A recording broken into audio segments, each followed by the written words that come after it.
Welcome to Nordvana. My name is Hans, and today I'm going to show you how I like to finish my products. I'm going to show you how I do this. This isn't necessarily the way of doing it. It's just what works for me and what I like about it. So I have two bottle openers and I'm going to blacken one of them with pine tar.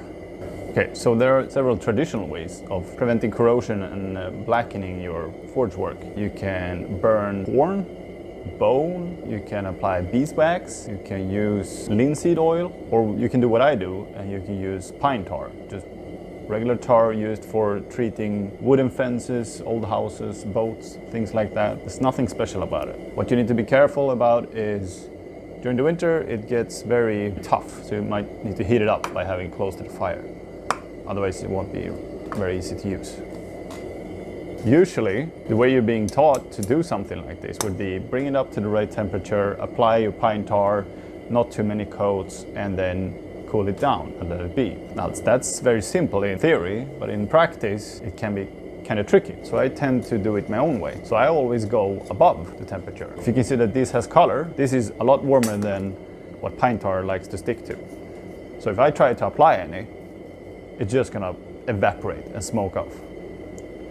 If I don't have it in the fire, it will cool down. At some point, this will be at the exact right temperature which I want. I just have to be ready to apply my pine tar at that point. So instead of having a lot of experience and just knowing exactly when to apply my pine tar and so on, I just kind of eliminate that uncertainty by going above and then letting it cool down. Now, something you need to be aware about is if you have thin spots on your materials, such as this little tab for opening the bottles, it's very thin, it's gonna cool off faster than everything else. This is gonna stay hot the longest, and this bend will cool off faster as well, rather than the body, and so on. So I will need to check those spots first, because those are gonna cool down the quickest. And also, if I hold this with a pair of tongs, which I do, my tongs are going to suck out the heat as well. So that's also a spot which will be affected. I have this rolled up rag from IKEA, which I wrapped steel wire around. And this allows me to just dab into tar. And then I also have another pretty much drenched or soaked rag, which I will use. And I have 1/3 rag, which is, well, it started clean.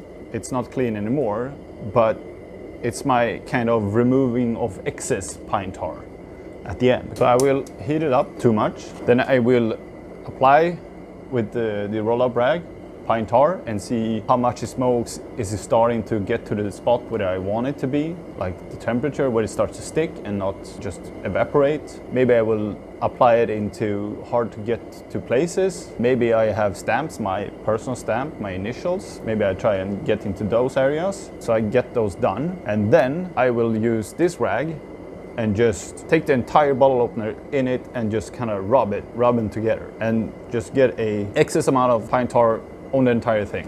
It shouldn't be dripping, it shouldn't be running, but I should apply it everywhere.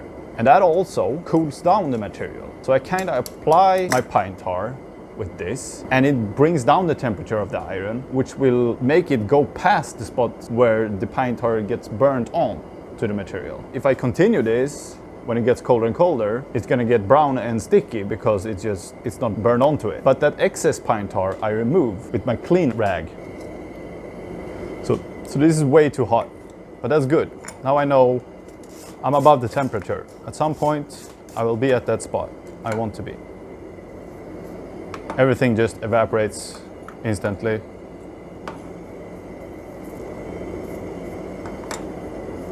I can check with this. I can just sit and wait. I can move my pair of tongs, try and get into my stamp, my touch mark. It's getting close. Now I'm gonna have to be careful up here so I don't miss this, or the spot, or the temperature. I was getting there. So I'm gonna get in here and do one coat of this, or with this. Kind of getting it all over.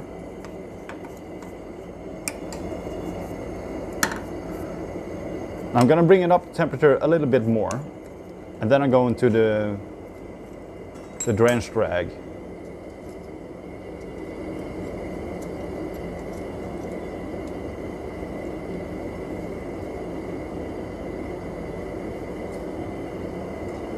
So I'm gonna go into this one.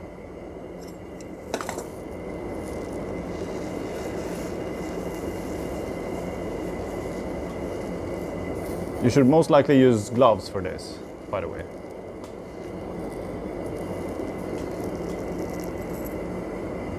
Burn off some of the excess.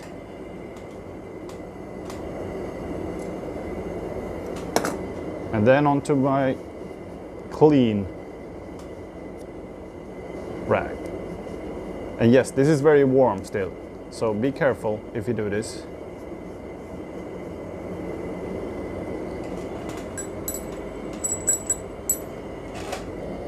Okay. Whoop. There it is.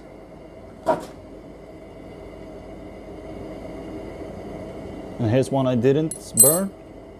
I will get a better angle and I will show you. Here you can see the difference. And also two regular hooks. This has been blackened, pine tar, and this has not. There's nothing wrong with this, it's just this will rust a lot faster and easier than something protected like this. Two nails, one forged, and one also blackened. Alright, so this is not sticky at all. I mean, if you do it correctly, it won't be sticky. If you do it wrong, you don't have enough heat, it will be sticky and it will be more brown. So yeah.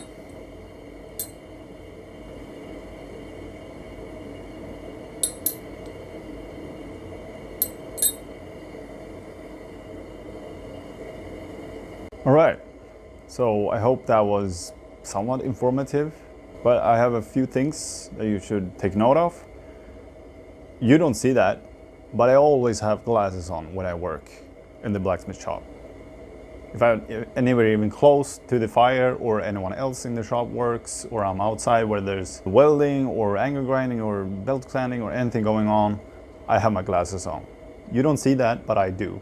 So protect yourself. Now, I didn't use gloves while doing this, but I recommend it. The main mistake beginners do is they don't reach high enough temperature and they apply too much pine tar, or they drench the rag or the cloth too much, and that makes it drip or run. And I mean, that's basically boiling tar. So if you get that on your hand, you're gonna burn yourself quite a bit. So use gloves, that's what I recommend. And also make sure that the rag or whatever you're using, it doesn't have any plastic, because this is gonna burn up. This is a consumable. So yeah, thank you for watching. If you have any questions, put them in the comments. And if you enjoyed this video and wanna see more, subscribe to the channel, and I will see you in the next one. Bye bye.